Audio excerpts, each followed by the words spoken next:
World king TV के समस्त दर्शकों का हार्दिक अभिनंदन। आज हम एक मुख्य लेख प्रस्तुत कर रहे हैं। जिस समय क्रिसमस का अवसर हो, सारी दुनिया मना रही हो क्रिसमस और नूतन वर्ष का जश्न, उस समय यह लेख आपको बहुत अच्छा लगेगा। लेख का नाम है प्रभु यीशु की इच्छा। लेख इस प्रकार है, क्योंकि मैं अपनी इच्छा नहीं बल्कि जिसने मुझे भेजा उसकी इच्छा पूरी करने के लिए स्वर्ग से उतरा हूँ। संत योहन 6:38।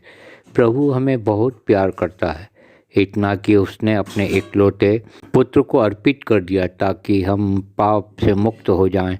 हम रोज़ अपनी प्रार्थनाओं में परमेश्वर से यह कहते हैं, तेरी इच्छा जैसे स्वर्ग में है वैसे इस पृथ्वी पर भी पूरी हो। लेकिन प्रभु की इच्छा क्या है, इस बारे में हम सोचते ही नहीं हैं। प्रभु की इच्छा यह है कि हम सब आपस में प्रेम करें और सभी को अपने समान प्यार करें। यही सबसे बड़ी आज्ञा है और यही ईश्वर की इच्छा भी। इस वचन कहता है कि जो व्यक्ति मेरी आज्ञाओं का पालन करता है और मेरी इच्छा पूरी करता है वह अनंत काल तक सदा जीवित रहेगा। हमारा प्रभु हमसे ये चाहता है कि हम कलीसिया से जुड़कर ईश्वर की इच्छा को पूर्ण करें ताकि उसकी आशीष और कृपा हम पर सदा सदा बनी रहे और हमारा कल्याण हो। ईश्वर हमसे यह चाहता है कि हम ईश्वर के स्वर्ग राज्य की घोषणा करें और ईश्वर का सुसमाचार लोगों को सुनाएं, जिससे वे मुक्ति पा सकें। यदि ईश्वर की यही इच्छा है तो बुराई करने की अपेक्षा भलाई करने के कारण दुख भोगना कहीं अच्छा है। एक संत पेत्रुस 3:17।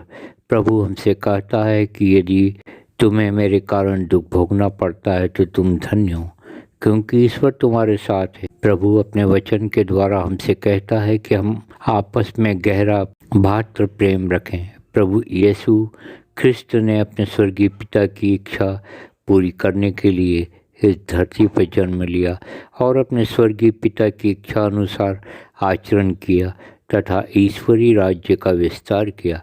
अपराधी ना होते हुए भी पिता की इच्छा अनुसार स्वयं को क्रूस पर अर्पित कर दिया और हमें पापों से मुक्ति प्रदान की। यीशु ने अपने स्वर्गीय पिता की हर इच्छा को स्वीकार किया और पिता ने यीशु को महिमा के साथ तीसरे दिन फिर पुनर्जीवित कर दिया। प्रभु भी हमसे यही चाहता है कि हम दूसरों के लिए अपना जीवन त्याग दें और वह हमें एक नया जीवन प्रदान करेगा। साथ ही हम ईश्वर के राज्य में प्रवेश कर सकें तथा सदा आनंदित रहें। ईश्वर अपनी कृपा तथा प्रज्ञा से हमें भर दे।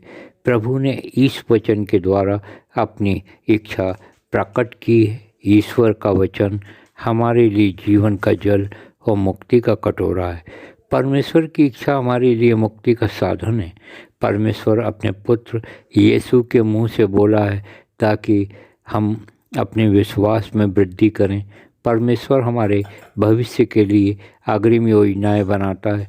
यदि हम पर कोई दुख आता है तो उसमें भी ईश्वर की कोई ना कोई इच्छा जरूर शामिल होती है। उस दुख परेशानी को पार कर हम सुख में प्रवेश कर सकते हैं। ईश्वर हमसे यह चाहता है कि हम दुख तकलीफ से भागें नहीं बल्कि उसका विश्वास से सामना करें और फिर हमें आनंद और सुख प्राप्त होगा। यही ईश्वर की इच्छा है। यह लेख आपको आनंदित करेगा और आपके लिए प्रेरणा का स्तंभ बनेगा। आपकी प्रतिक्रियाओं का स्वागत है। जय यीशु।